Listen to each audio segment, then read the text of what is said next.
Okay, friends, I'm Dr. Hinavani, and today for scholarship grade 4 for Marathi subject, our today's topic is विराम चिन्हे. तर आपण विराम चिन्हे म्हणजे काय, तर जेव्हा आपण एखादं वाक्य बोलतो किंवा आपण एखादा उतारा वाचतो तेव्हा काही विशिष्ट ठिकाणी आपण थांबतो. ओके, मग हे थांबणं किती वेळेसाठी असावं त्यानुसार किंवा एखाद्या व्यक्तीला आपण प्रश्न विचारतो तेव्हा आपल्या बोलण्याचा टोन हा कसा असावा हे सगळं कोण ठरवतं, तर विरामचिन्ह. ओके, तर पूर्णविराम, स्वल्पविराम आणि प्रश्नचिन्ह अशी 3 चिन्हांबद्दल आपल्याला माहिती घ्यायची आहे. तर तेच इथे त्यांनी दिलंय की बोलताना वाचताना आपण मध्ये मध्ये थांबतो, या थांबण्याला विराम असं म्हणतात. आणि जे वाचन आपण करतो त्यात कधी कधी प्रश्न विचारला जातो, कधी उद्गार असतं.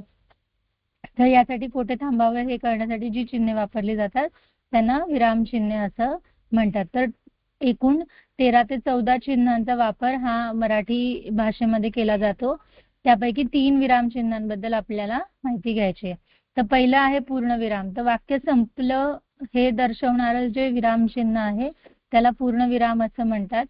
मी दररोज लवकर उठतो या शब्दानंतर आपण पूर्णविराम हा देतो. ओके, त्याचबरोबर स्वल्पविराम. जर एखाद्या जातीचे शब्द लागोपाठ आले असतील तर आपण त्या ठिकाणी त्या 2 किंवा अधिक शब्दांमध्ये स्वल्पविराम या चिन्हाचा वापर करतो. उदाहरणार्थ, बाजारातून आपण काही वस्तू खरेदी करून आणल्या, फॉर एक्झाम्पल पेन, पुस्तकं, खाऊ. तर पेन, पुस्तक यामध्ये आपण जे चिन्ह वापरतो ते स्वल्पविरामाचं चिन्ह आहे. पुस्तक आणि खाऊ यामध्ये जे आपण चिन्ह वापरतो ते स्वल्पविरामाचं चिन्ह आहे.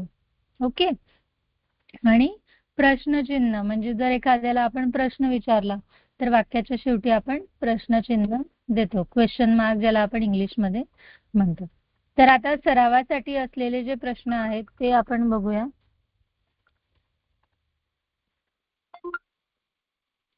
हॅलो, तर पहिला सरावाचा प्रश्न आपण बघूया की पुढील वाक्यांच्या शेवटी द्यावयाची योग्य विरामचिन्हे आपल्याला निवडायची आणि त्याच्या पर्याय क्रमांकाचं वर्तुळ आपल्याला रंगवायचं आहे. तुम्ही संगणकावर काय काय करता.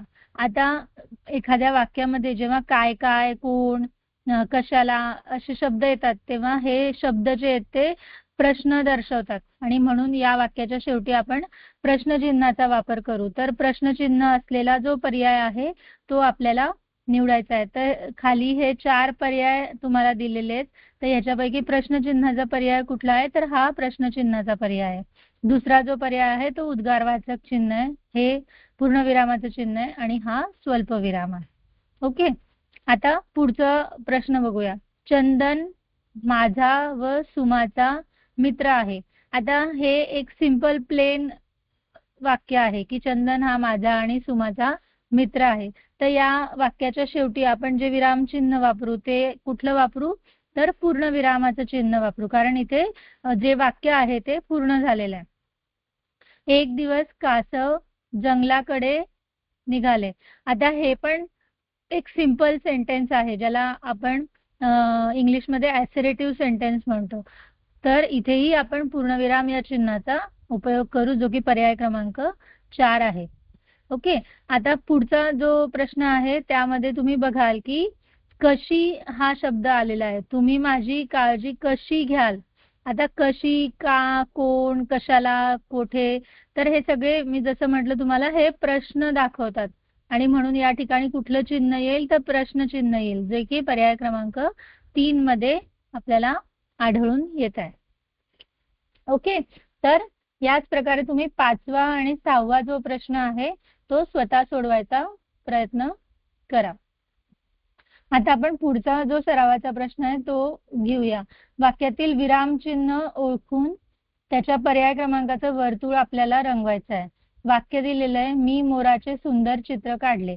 यामध्ये हे चिन्ह यूज केलेलं आहे जे की वाक्याच्या शेवटी आलेलं आहे आणि सिंगल डॉट, केवळ एक बिंदू, हे जे चिन्ह आहे हे पूर्णविरामाचं चिन्ह आहे. त्यामुळे तुमचा पर्याय क्रमांक आहे पर्याय क्रमांक 3. ओके, तुला बरं वाटत नाही का? आता या ठिकाणी प्रश्न विचारलाय आणि वाक्याच्या शेवटी प्रश्नचिन्ह दिलेलं आहे. तर प्रश्नचिन्ह असलेला पर्याय आपला योग्य पर्याय आहे, जो की पर्याय क्रमांक 1 मध्ये आपल्याला आढळून येतो. तिसरं चौथं तुम्ही स्वतः सोडवायचा प्रयत्न करा. पहिल्या दुसऱ्यासारखंच आहे ते. आपण पुढचं बघूया. आईने ताटात कारल्याची भाजी वाढली. आता परत हे एक साधं वाक्य आहे ज्याच्या शेवटी पूर्णविराम दिलेला आहे, त्यामुळे पूर्णविराम हा आपला योग्य पर्याय या ठिकाणी आहे. आता पुढचा जो शेवटचा सरावाचा प्रश्न आहे त्यामध्ये पुढील प्रत्येक चिन्हासाठी योग्य पर्याय निवडून त्याच्या पर्याय क्रमांकाचं वर्तुळ रंगवायचं आहे. चिन्हाचं नाव दिलेलं आहे तुम्हाला आणि तुम्हाला चिन्ह ओळखायचं आहे.